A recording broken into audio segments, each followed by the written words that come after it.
केड़ो डोगरियो मिठा जो तू न ईद ते भी कोन वाए। केड़ो डोगरियो मिठा जो तू हिन ईद ते भी न वाए। मूं कयम तोला वेस गारा पण हिकी गोई सिकल न वताए। ओ केला रोए दिल जरी तुंहिंजा सजण थी हू अखियुनि खां खिलिया।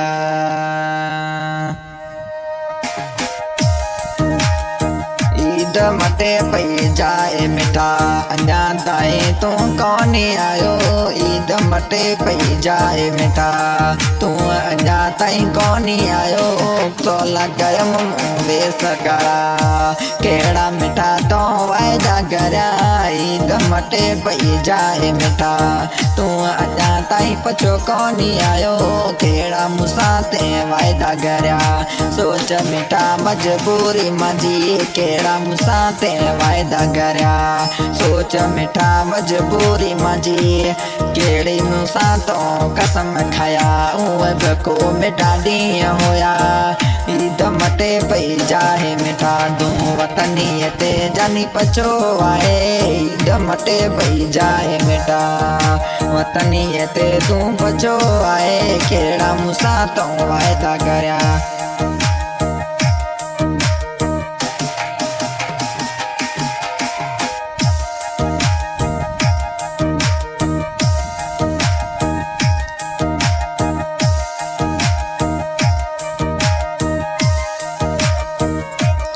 रोक लगी वई आवण ते कहिड़ी ख़बर तूं आई किथे। रोक लगी वई आवण ते तूं आई कहिड़ी ख़बर जाने किथे। कच्छ सजो में पुछे छॾियो कोन मिठा तूं लधे मूंखे।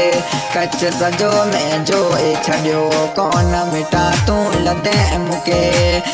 केॾी तूं सकल बता नवाज़ अली ना जानी हसा।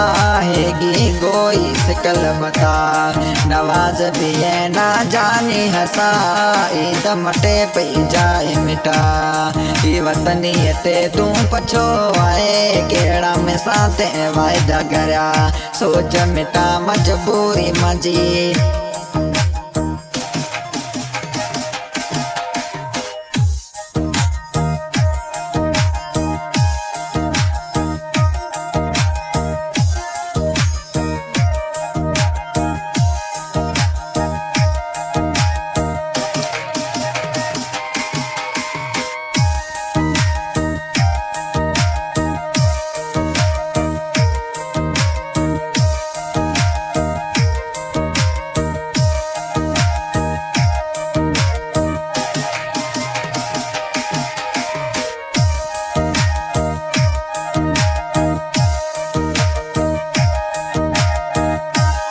गाँव केरा में जानी आए नवाज़ भी है ना मिल तो जाए। गाँव केरा में जानी आए अताउल्ला खान सा मिल तो जाए। कहिड़ा ये हाल थिया कोई मिठा तूं पुछे जाए। कहिड़ा अताउल्ला खान हाल थिया जानी मिठा तूं पुछे जाए।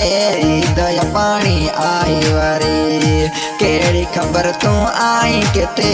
कहिड़ा मूंसां ते वाइदा करिया सोच मिठा मजबूरी मुंहिंजी। कहिड़ा गांवरो माण्हू मिले हाल मज़ा तूं पुछंदो रे।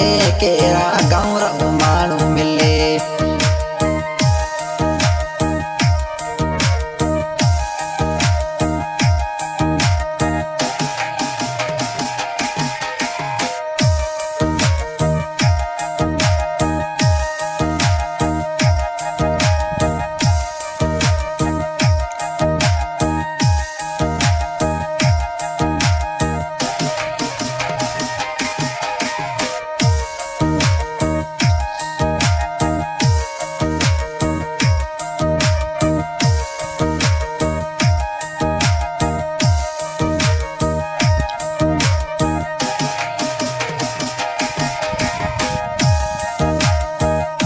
सनावला पियो रोहे रोहे याद करे हर टाइम तोखे।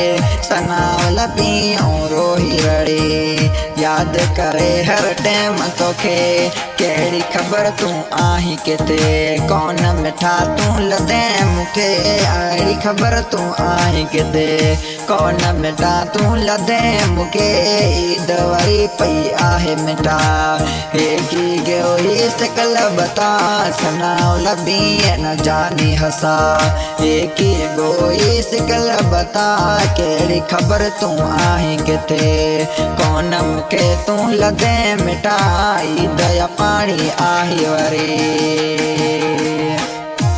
हाँ भाई, सिंगर सनाउल्लाह बिहार रिकॉर्डिंग हो रही है ये स्टूडियो ग्राफ धूम प्रसाद दे रहे हैं। नवाज भाई बहुत बहुत धन्यवाद। इस सॉन्ग की फरमाइश करवाई है गाँव के राग कच्छ भुज, नवाज खान भी यहाँ, अताउल्लाह खान भी यहाँ और साथ में सनाउल्लाह भी यहाँ गाँव के राग कच्छ भुज। गाना बनाओ संपर्क करें 991557 बहुत बहुत धन्यवाद। ईद या पानी आहे वरी केड़ी खबर तू आही किथे ईद या पानी आहे वरी।